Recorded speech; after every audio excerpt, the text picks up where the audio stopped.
ठीक है, तो आज हम क्या सीखेंगे? टेंस। सबसे पहली बात तो ये जान लेंगे टेंस मीन्स होता है काल। टेंस मीन्स क्या होता है? काल। कौन सा काल होता है? काल जो है मारने के लिए आता है। तुम्हारा काल आ गया महाकाल। नो, टेंस मीन्स क्या होता है जी? काल। और इस काल का मतलब होता है समय। काल मीन्स क्या होता है? समय। यानी कि इंग्लिश में अगर देखें तो टेंस को हम टाइम बोल सकते हैं। अब टाइम कितने प्रकार से हो सकता है? पहला टाइम तो जो अभी चल रहा है। क्या? जो अभी चल रहा है। तो जो समय अभी चल रहा है उसे हम क्या बोलते हैं? प्रेजेंट। क्या बोलते हैं? यानी कि वर्तमान। ओके, देन जो समय अभी चल रहा है उसे हम बोलते हैं प्रेजेंट टेंस। क्या बोलते हैं? Present tense. And present tense means हो जाता है वर्तमान काल। क्या हो जाता है? वर्तमान काल। ओके, अब एक समय ऐसा भी होता है कि लोग बोलते हैं जो समय चला गया वो वापस नहीं आता है ना। एक समय वो जो बीत चुका है उसे हम क्या बोलते हैं? कौन सा टेंस होता है? Past tense. Past tense means क्या होता है? भूतकाल। अच्छा, भूत किसको बोलते हैं? जब कोई आदमी मर जाता है तो क्या बोलते हैं? भूत बन गया, है ना। वो अंत हो गया ना, जो बीत गया। इसी जो समय बीत गए वो भी भूतकाल हो जाएगा, past tense. Okay, then future tense. अब फ्यूचर मीन्स क्या होता है? भविष्य। एक समय जो चल रहा है, एक समय जो बीत गया, और एक टाइम जो आने वाला है जिसकी सबको टेंशन होती है फ्यूचर की। क्या कोई है यहाँ पर जिसको फ्यूचर की टेंशन नहीं है? है? तो फ्यूचर टेंस मीन्स क्या हो जाता है? भविष्य काल। फ्यूचर टेंस मीन्स क्या होता है? भविष्य काल। लेकिन अगर ये केवल 3 होते ना तो बात बड़ी आसान थी। केवल 3 होते तो बात बड़ी आसान थी। अब इन तीनों ने मिलकर के 4-4 बेटे पैदा कर दिए। क्या? इन तीनों के 4-4 बेटे भी हैं। एक के नहीं, तीनों के बराबर बराबर। कौन कौन है भाई? सबसे पहला तो हुआ सिंपल या इंडेफिनिट, यानी कि इसको बोलते हैं साधारण। क्या बोलते हैं जी? साधारण। जैसे मान लो प्रेजेंट में है, मैं जाता हूँ, मैं खाता हूँ, ये सब क्या हो जाएंगे? प्रेजेंट का सिंपल हो जाएगा। ओके, देन सेकंड वन आता है कंटिन्यूअस। कंटिन्यूअस मीन्स क्या होता है? जब कोई काम चल रहा हो। कंटिन्यूअस मीन्स क्या होता है? जब कोई काम जारी हो। क्या हो? जारी हो। इसके बाद परफेक्ट। परफेक्ट का मतलब क्या होता है? किसी काम को पूरा हो जाना। जैसे मैं खाना खा चुका हूँ, मैं पढ़ चुका हूँ, मैं घर पहुंच चुका हूँ, मैं उसे पढ़ा चुका हूँ, ये सब क्या है? इससे पता चला है ना काम पूरा हो चुका है। तो ये होते हैं परफेक्ट टेंस के एग्जांपल्स। देन आता है परफेक्ट कंटीन्यूअस। चौथा बेटा कौन है? Perfect continuous.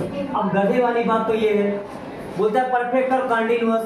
परफेक्ट का मतलब होता है कि काम पूरा हो गया, और कंटीन्यूअस का मतलब जारी है।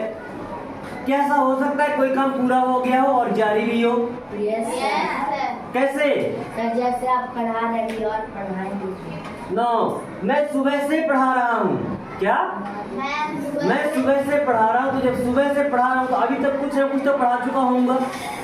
कुछ ना कुछ काम तो पूरा हो चुका होगा, और कुछ काम अभी चल रहा है। यानी कि आधा काम पूरा हो चुका है और आधा जारी है, अभी चालू है, काम में लगे हुए। तब क्या होता है? Perfect continuous. अभी इन तीनों ने गलती किया, इनके 4-4 बेटे हुए, लेकिन ये भी कमजोरों में से नहीं थे, इनके भी 4-4 बेटे हो गए। क्या? इनके भी 4-4 बेटे हो गए। पहले का नाम क्या रखा गया भाई? अफर्मेटिव। एंड अफर्मेटिव मीन्स क्या होता है? सकारात्मक। अफर्मेटिव मीन्स क्या होता है? सकारात्मक। देन अब अफर्मेटिव सकारात्मक, जैसे मैं जाता हूँ, मैं पढ़ता हूँ, मैं सोता हूँ, मैं जा चुका हूँ, ये क्या है? अफर्मेटिव है ना। यानी कि इसमें ना तो कोई नेगेटिव वर्ड है, ना कोई क्वेश्चन किया जा रहा है, बस बताया जा रहा है। ओके, मैं जाता हूँ, मैं खाता हूँ, ये साधारण वाक्य है कि नहीं है? है। देन अगर निगेटिव में जाते हैं तो निगेटिव का मतलब होता है नकारात्मक। क्या होता है? नकारात्मक। जब किसी को नकारा जाता है, ना शब्द का प्रयोग किया जाता है। मैं नहीं पढ़ता हूँ, मैं नहीं खेलता हूँ, मैं नहीं रोता हूँ, ये सब क्या है? Negative sentence. Okay, then interrogative. Interrogative का मतलब क्या होता है? प्रश्नवाचक। क्या होता है जी? प्रश्नवाचक। जब किसी से कोई प्रश्न पूछा जाता है। क्या? जब किसी से कोई प्रश्न पूछा जाता है उसे हम क्या बोलते हैं? इंट्रोगेटिव। जैसे तुम्हारा क्या नाम है? तुम कौन हो? तुम कहाँ जा रहे हो? क्या तुम खाना खा लिए, ये सब क्या है, इंट्रोगेटिव सेंटेंसेस है, ठीक है। देन आता है इंट्रोगेटिव निगेटिव। इंट्रोगेटिव भी होगा, क्वेश्चन भी किया जाएगा और निगेटिव भी होगा। क्या तुम नहीं रो रहे हो, क्या लगा तो क्वेश्चन बना, नहीं लगा तो निगेटिव बना। क्या तुम नहीं रो रहे हो क्या बन गया, इंट्रोगेटिव और निगेटिव। अभी तक हमने ये सीखा कि टेंस था, टेंस के थे 3 बच्चे, कितने बच्चे, तीनों ने गलती किया, 4 पैदा किया तो 3 को 12 बन गए, कितने बन गए, 12। अब इन 12 ने कितने, 12 ने 4 और पैदा कर दिए, कितने बन गए, 48। यानी कि टोटल 48 टाइप्स हम पढ़ेंगे टेंस के। ओके, चलिए एक एक करके सबको समझते हैं, ठीक है ना।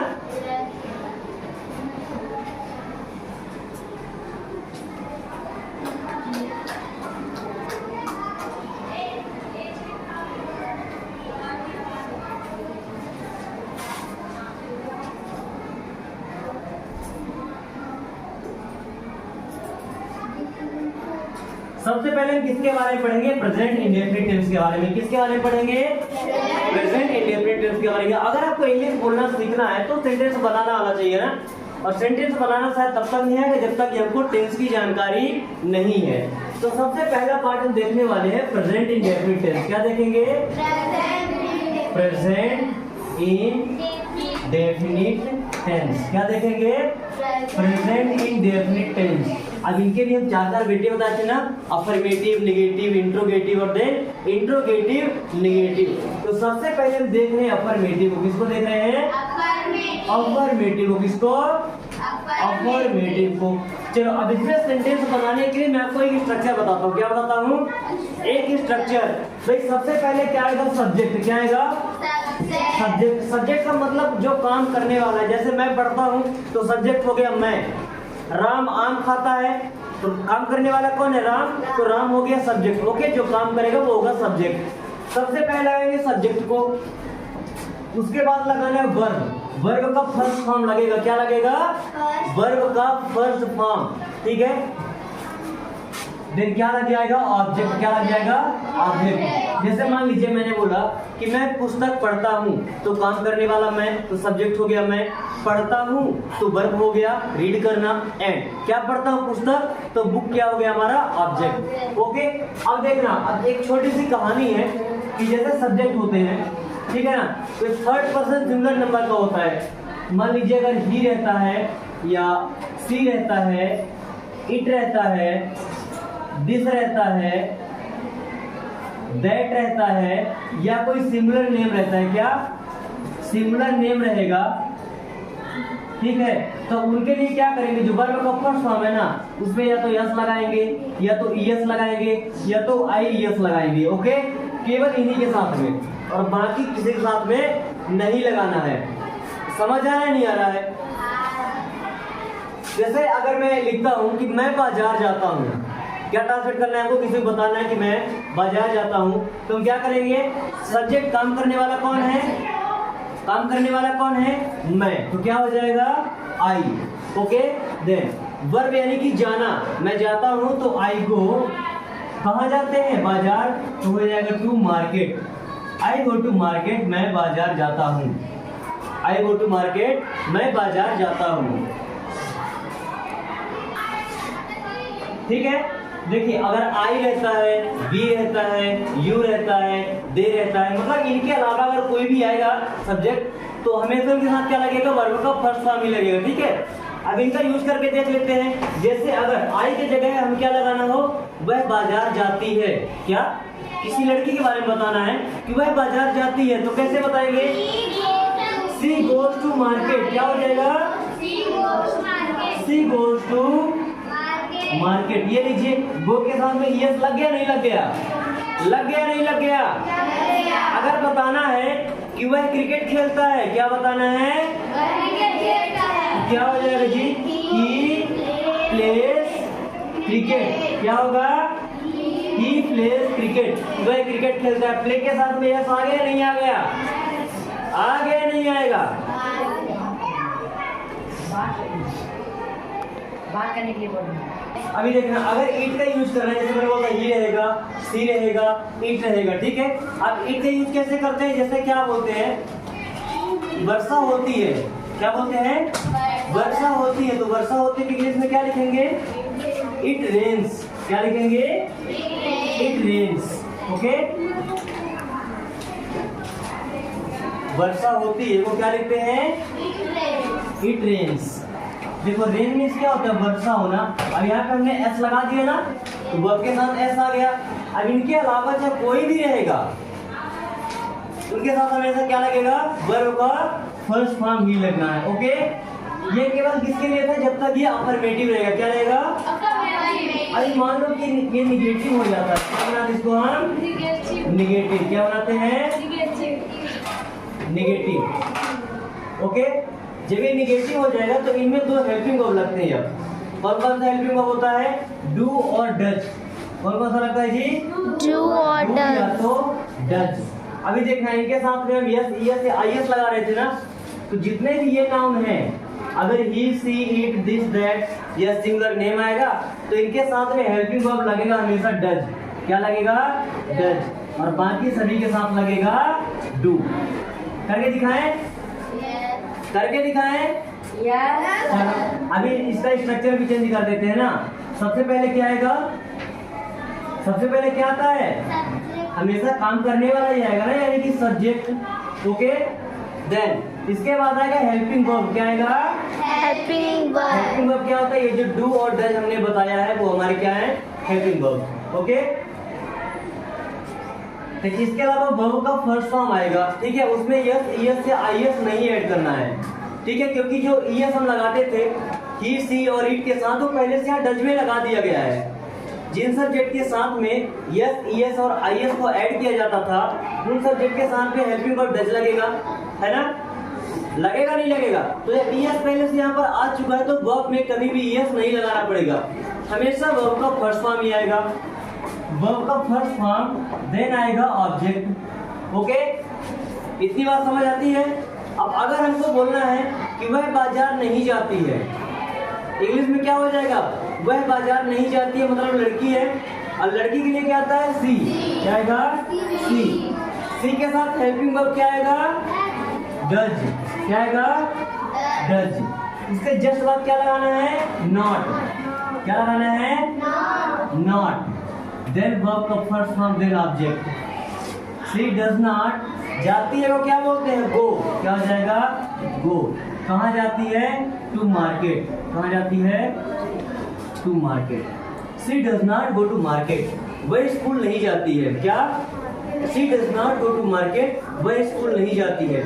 और वही बोलना हो मार्केट, अब यही बोलना है कि वह स्कूल नहीं जाता है, क्या, वह स्कूल नहीं जाता है। तो अब वह लड़का है तो सी के जगह पे हम लगा देंगे ही, बाकी सब सेम रहेगा। He does not go to, अभी मार्केट है ना, वो स्कूल नहीं जाता है ना, तो क्या लगा देंगे, स्कूल, क्या लगा देंगे, school. Miss he does not go to school, okay. अब अगर ये बोलना हो कि मैं नहीं खेलता हूँ, इंग्लिश में क्या बोलेंगे, मैं नहीं खेलता हूँ,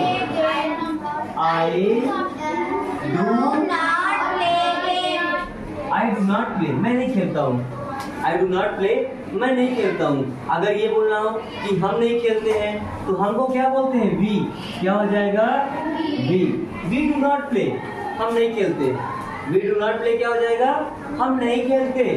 इसके बाद तुम नहीं खेलते, यू डू नॉट प्ले, क्या, तुम नहीं खेलते, यू डू नॉट प्ले। क्या हेल्पिंग वर्ब चेंज हो रहा है, नहीं हो रहा है ना, केवल हम सब सब्जेक्ट को चेंज करें जो काम करने वाला है। अगर ऐसा बोलना चाहते हैं कि वे नहीं खेलते हैं, क्या, वे नहीं खेलते हैं, तो क्या हो जाएगा, दे डू नॉट प्ले, क्या होगा, they do not play, okay. Clear है इतना, कोई कंफ्यूजन, नो, चले। अभी इंट्रोगेटिव हो गया और निगेटिव हो गया, सॉरी अफर्मेटिव और निगेटिव। अब हम क्या सीखेंगे, इंट्रोगेटिव सीखेंगे। पहले इंट्रोगेटिव का मतलब क्या होता है जी, क्वेश्चन करना। क्या करना? सवाल करना, किसी से प्रश्न करना। ओके देन अब इंट्रोगेटिव की खास बात ये होगी कि जो हेल्पिंग वर्ब हम लगाते थे ना, डू या डज, वो हमेशा आएगा स्टार्टिंग में। कहाँ आएगा जी? हमेशा आएगा स्टार्टिंग में। ठीक है, तब इसका स्ट्रक्चर बना के दिखाते हैं आप लोग को, है ना। तो सबसे पहले तो हमारा क्या आएगा? हेल्पिंग वर्ब आएगा। क्या आएगा? देन आएगा सब्जेक्ट, देन आएगा वर्ब का फर्स्ट फॉर्म, देन आएगा ऑब्जेक्ट, और सबसे खास बात फुल नहीं भूलना है। Helping verb, subject, then verb का first form and then object. Okay, जैसे एक सेंटेंस बनाना है,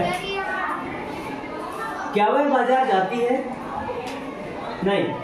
क्या वह कविता पढ़ती है? कैसे बोलेंगे इंग्लिश में? क्या वह कविता पढ़ती है? पहले हम देखा कि वह पढ़ती है, तो क्या आएगा? सी, और सी के साथ लगता है डज। क्या लगता है? तो पहले आगे हेल्पिंग वर्ब क्या लगाएंगे?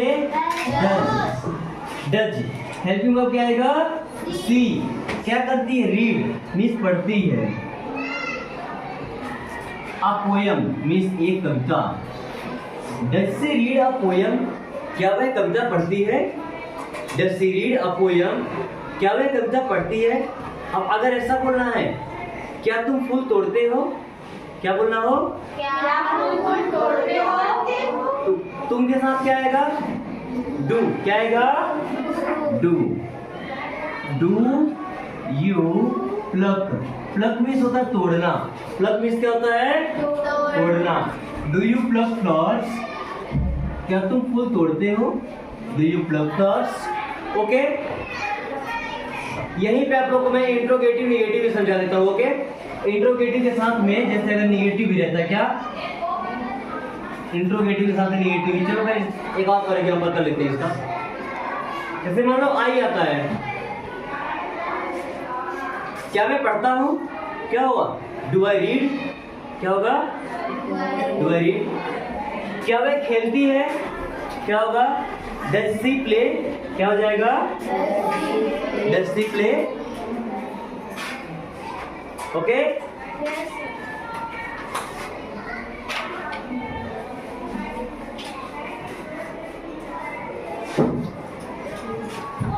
एंड जब इंट्रोगेटिव निगेटिव रहेगा तो इनके साथ भी सेम हेल्पिंग वर्ब आना है। कौन कौन आएगा? डू आएगा और डज आएगा। सब्जेक्ट आपको पता है, अगर ही रहेगा, सी रहेगा, इट रहेगा, कोई सिमिलर नेम रहेगा तो उनके साथ में क्या आएगा? डज आएगा। उसके अलावा आई, वी, यू, दे या प्लूरल नेम।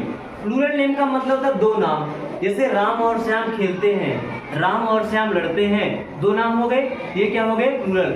अगर एक आदमी की बात करें, राम बाजार जाता है, श्याम घर जाता है, एक एक नाम है, एक नाम रहेगा तो लगेगा डज, और एक से ज्यादा नाम है तो क्या लगेगा? डू लगेगा। ओके, जैसे यानी का इंट्रोगेटिव निगेटिव, तो बनाने का तरीका क्या है? सबसे पहले तो आएगा हेल्पिंग वर्ब। क्या आएगा? उसके बाद आएगा सब्जेक्ट, और निगेटिव है तो लगाना पड़ेगा नॉट, देन आएगा वर्ब का फर्स्ट फॉर्म एंड देन आएगा ऑब्जेक्ट, और लास्ट में क्या आता है? इंट्रोगेटिव है ना, तो क्वेश्चन मार्क तो आएगा ही। क्या वह क्रिकेट नहीं खेलती है? क्या वह क्रिकेट नहीं खेलती है? तो क्या वह नहीं खेलती है लड़की, तो क्या आएगा? डज। क्या आएगा? डज। अब सब्जेक्ट कौन आएगा? सी, नॉट। खेलने को क्या बोलते हैं? प्ले। क्या बोलते हैं? प्ले। क्रिकेट क्या हो जाएगा? Cricket. Does she not play cricket? Does she not play cricket? क्या वह क्रिकेट नहीं खेलती है? क्या बोलेंगे? Does she not play cricket? बोलो। अगर ऐसा बोलना हो कि क्या वह क्रिकेट नहीं खेलता है, लड़के की बात करें, किसकी? बॉय की, तो यहाँ सी की जगह हो जाएगा ही। क्या हो जाएगा? ही। Does he not play cricket? क्या वह क्रिकेट नहीं खेलता है? Does he not play cricket? अब अगर ऐसा पूछना हो, क्या तुम क्रिकेट नहीं खेलते हो? क्या पूछना हो? क्या तुम क्रिकेट नहीं खेलते हो? तो यहाँ से डज हटेगा तो आएगा डू। क्या आएगा? डू। और ही हटेगा तो आएगा you. Do you not play cricket? क्या? अगर पूछना हो कि क्या वे क्रिकेट नहीं खेलते हैं, तो यहाँ रहेगा डू और हो जाएगा दे। क्या हो जाएगा? Do they not play cricket? क्या हो जाएगा? Do they not play cricket? क्या वे क्रिकेट नहीं खेलते हैं? क्या वे क्रिकेट नहीं खेलते? तो आज हमने केवल एक टाइप सीखा है प्रेजेंट इंडेफिनिट टेंस का। चार के चारों पार्ट सीख लिए ना, अफर्मेटिव, निगेटिव, इंट्रोगेटिव और इंट्रोगेटिव निगेटिव। अगर इनमें से कोई डाउट है तो बताएं। बन जाएगा, ट्रांसलेट करते हैं। Yes, sir. Okay Yes.